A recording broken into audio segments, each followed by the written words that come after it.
All right, welcome back to this week's Lesson Tech Helps for Zoom teaching. I want to give a few specific examples out of James chapter 1, but you could apply these principles into some other lessons as well. But if we go all the way down to the bottom of this lesson, there's some sweet supplemental teaching ideas that I just want to share with you and a few ideas of how you might be able to do it over Zoom.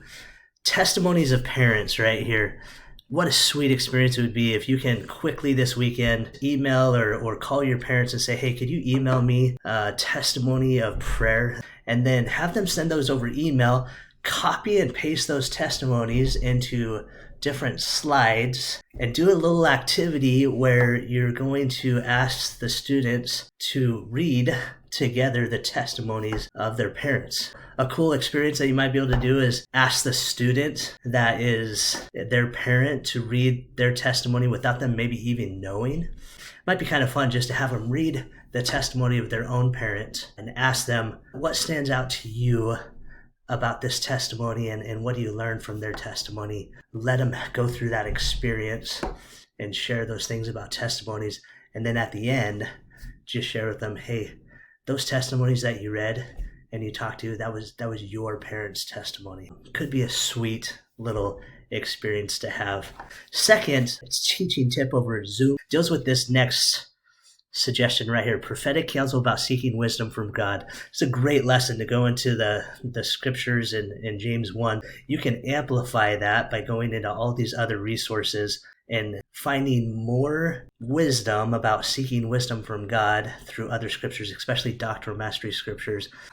I might suggest that you do a little activity called Checkmark.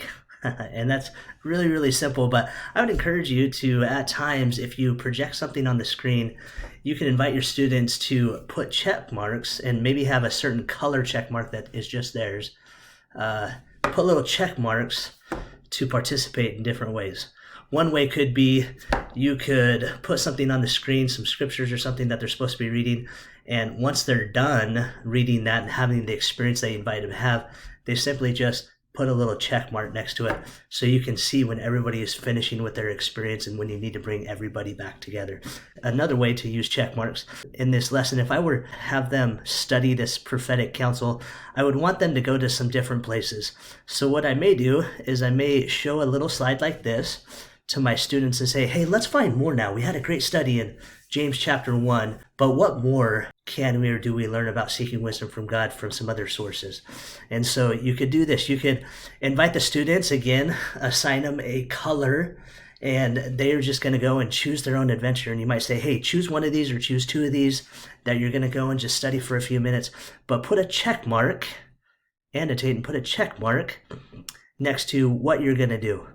And I just want to see where everybody's going and where they're at. If a check mark doesn't work, they could just annotate and write in their initials on the line, but that would give you a great visual of where your students are going.